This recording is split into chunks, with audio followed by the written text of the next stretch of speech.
Hello, welcome to Only in Illinois, your weekly recap from Reboot Illinois. I'm Madeline Dubeck here with Matt Dietrich, and this week we thought we would reflect a little bit on our ongoing campaign for one of our 2 U.S. Senate seats in Illinois. And I don't know about you, Matt, but I am old enough to remember a famous Jimmy Stewart movie called Mr. Smith Goes to Washington, which just painted this glorious picture of a courageous statesman going off to Washington and fighting for all that's good against the forces of evil.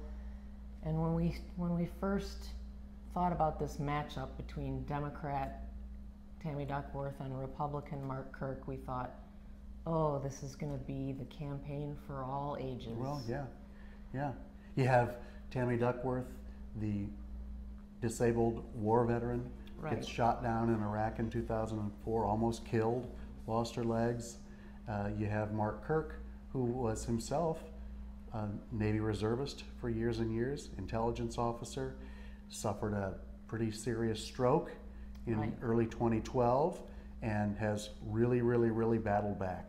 And it looked like, and you also have the dynamic of Mark Kirk being one of, if not the most moderate member of the Republicans in, the most moderate Republican in the Senate. And Duckworth is part of the effort by the Democrats to win back the Senate, so the whole country is watching this race. So the whole country is watching, but they're not watching Mr. Smith Goes to Washington. No. What, this campaign just has not ever materialized into the soaring, in fact, a couple of things have really sandbagged it and kept it in the mud, really. First, you had all the Donald Trump stuff. You got Mark Kirk. Was he going to support Trump? Was he not going to support Trump? Who's he going to write in on his ballot? And so it became, on the Duckworth side, a campaign of trying to link Kirk to Donald Trump any way it possibly could. Now, we've had, in the last week, a week ago, I spent most of the week sifting through a lot of old allegations from 2010. This came from Tammy Duckworth gave a speech in August in which she said Mark Kirk has lied about his military record at least 10 times. So through our affiliation with PolitiFact Illinois, we want to find out, were there really 10 times that he lied about his military record? And I went through them. It took a lot of time. And what I found was there were probably 9 credible episodes of it. There was one that I don't think is credible, but 9, okay? So still a pretty big number. A pretty big number. You know, not a great slogan for the Kirk campaign that we found that Duckworth wasn't being completely truthful here. You know, what are you going to say? We only lied 9 times? I don't think that's going to fit on a bumper sticker. But that didn't stop? No.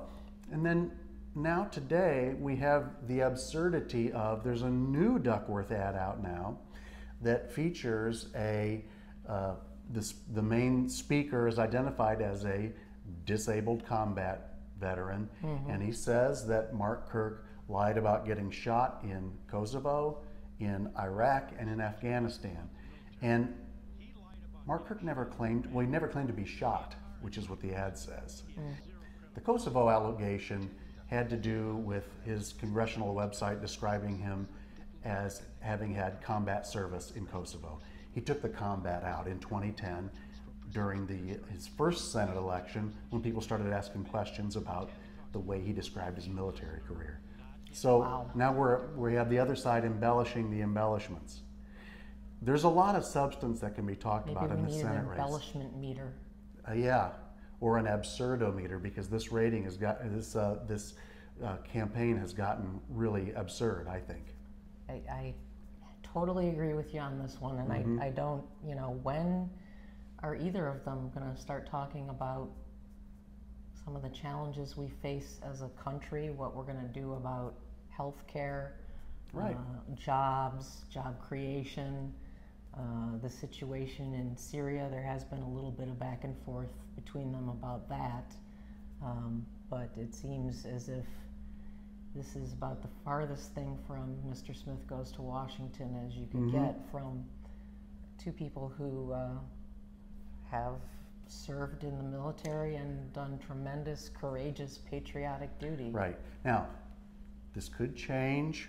We're gonna, in a few weeks, we'll see the two of them in head-to-head debate.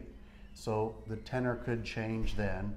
I'm sure that this, you lied 10 times about your military record, is gonna come up. You're gonna have all this back and forth. But hopefully things will settle down by then and get into some substance. We'll keep hope alive. All right, that's it for this week. We'll see you on the next edition of Only in Illinois.